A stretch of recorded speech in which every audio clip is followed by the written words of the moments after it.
Datanglah ombak memisahkan ayah dan anak. Dicampakkan ombak tu anak tu ke kaki gunung. Dipanjatnya gunung itu, dipanjatnya sampai ke puncak. Allah perintahkan air naik, tenggelamkan gunung itu. Gunung itu pun tenggelam. Mati anak itu dalam kedurhakaannya.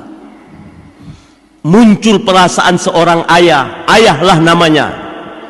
Ditengadahkannya tangannya, doa kepada Allah agar anaknya itu dia maafkan, dimasukkan ke dalam surga. Doanya tidak diijabah Allah, padahal dia seorang Rasul Allah, ulul azmi, malah kena tegur. Ya Nuh innahu laysa min Ya Nuh innahu laysa min ahlika innahu amalun ghairu salih. Wahai Nuh, itu bukan anakmu lagi, karena sesungguhnya amal dia tak soleh. Nuh istighfar, minta ampun pada Allah atas kesilapannya mendoakan anak durhaka itu.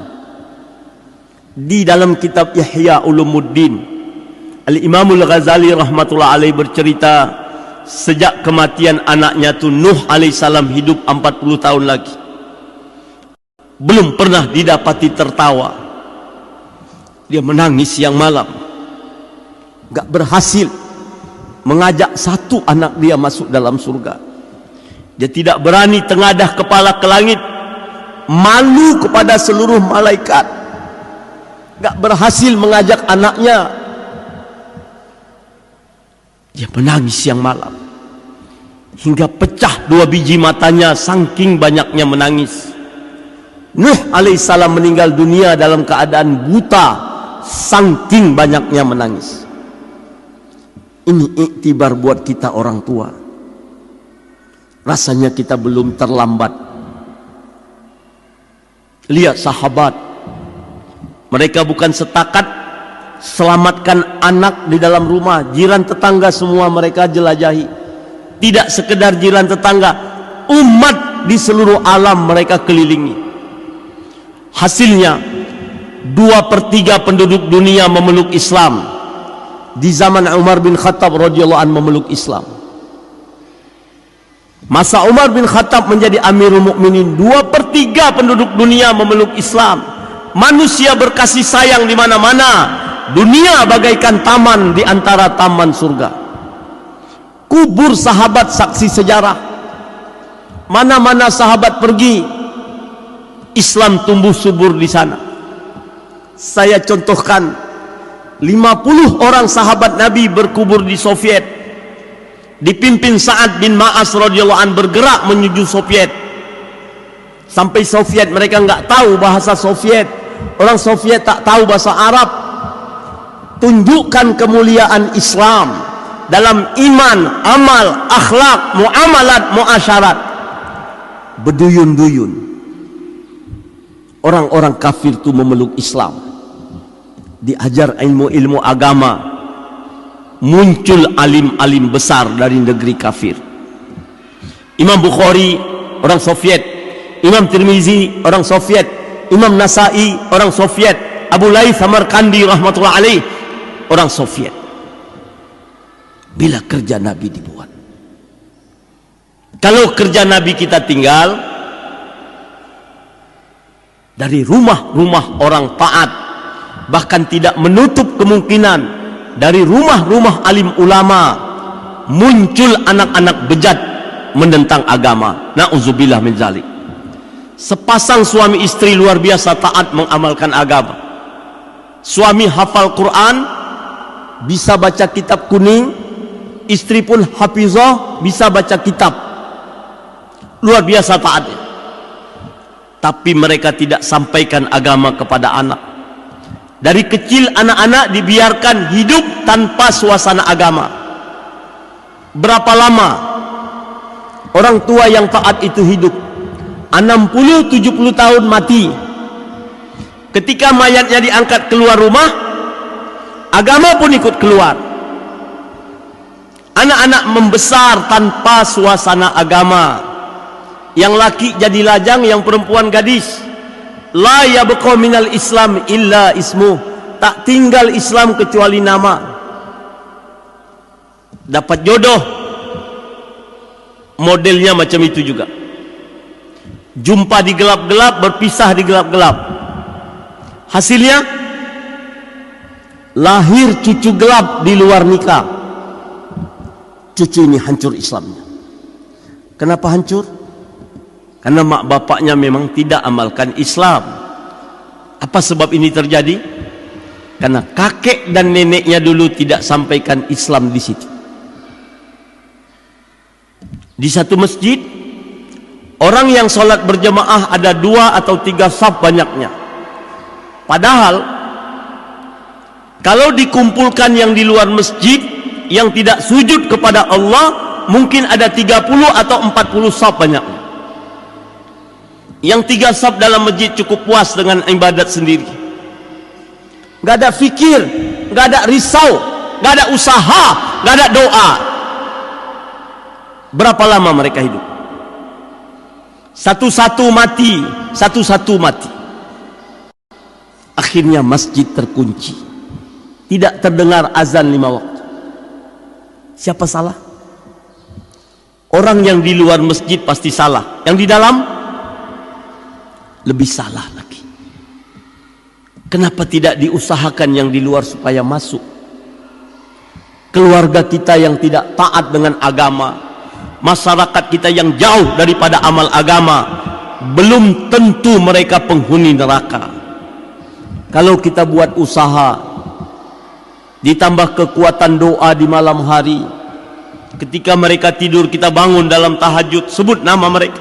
Ya Allah, aku dah ajak anak istriku, aku dah ajak masyarakatku kepada agamamu yang hak. Engkau cuma kasih kekuatan aku buka mulut, aku enggak mampu membuka hati mereka. Bukalah hati mereka ya Rabb. Turunkanlah hidayah. Turun hidayah. Sebejat apapun manusia ini kalau tobat, hapus dosa dia bagaikan anak bayi yang baru keluar dari rahim ibunya. Allah sayang kepada orang yang tobat. Allah jauh lebih sayang kepada orang lain yang menyebabkan orang itu tobat. Bapak dan ibu yang mulia, mungkin untuk pergi ke negeri-negeri kafir seperti sahabat, ajak si kafir masuk Islam. Sekarang kita berniat dulu, tapi mengingatkan keluarga di rumah, mengajak masyarakat setempat, rasanya kita sudah dapat berbuat. Semoga kita menjadi hamba-hamba Allah yang taat dan mau mengajak orang lain pada ketaatan. Kerja dengan sabar, ikhlas, istiqomah hingga ke akhir hayat. Sebahagian orang tua diajaknya anaknya pada ketaatan, tapi anaknya tetap bertahan pada kemaksiatan. Kemudian orang tuanya berhenti. Bercakap di kedai-kedai kopi, dah kuajak anakku, tak mau juga dia. Mampuslah dia situ. Anaknya dimampus-mampusi. Berapa kali bapak ajak? Adalah kurasa 9 atau 10 kali. Walhal takdir Allah, anak baru taubat setelah diajak ibu bapaknya 90.000 kali. Kita baru tahu anak tertutup hati kalau sampai mati tidak juga mau taubat. Kata Buya Hamka rahmatullah alaih, kita berhenti berdakwah bila ruh berpisah dengan badan. Kata Umar bin Khattab radhiyallahu an, kebatilan kalau diperjuangkan sungguh-sungguh dia akan mengalahkan yang hak kalau yang hak ini tidak mau bergerak. Satu-satunya kitab yang masih suci di dunia ini tinggal Al-Quranul Karim. Sayang, semangat umatnya untuk memperjuangkan agama itu lemah. Orang lain agamanya batil, diperjuangkan siang malam.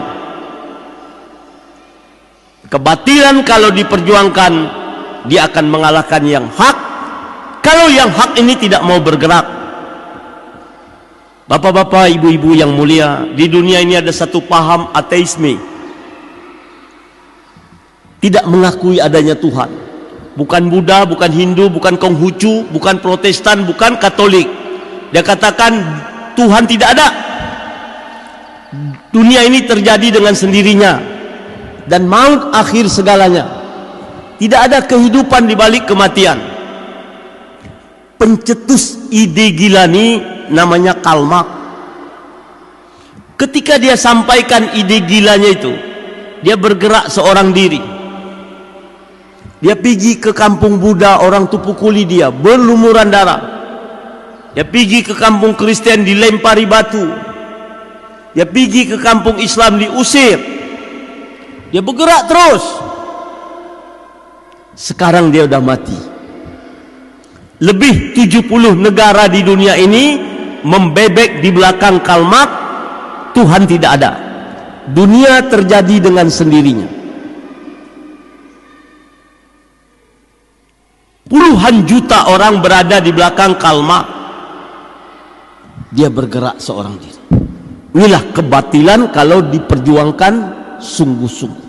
Dia mengalahkan yang hak kalau yang hak itu tidak mau bergerak.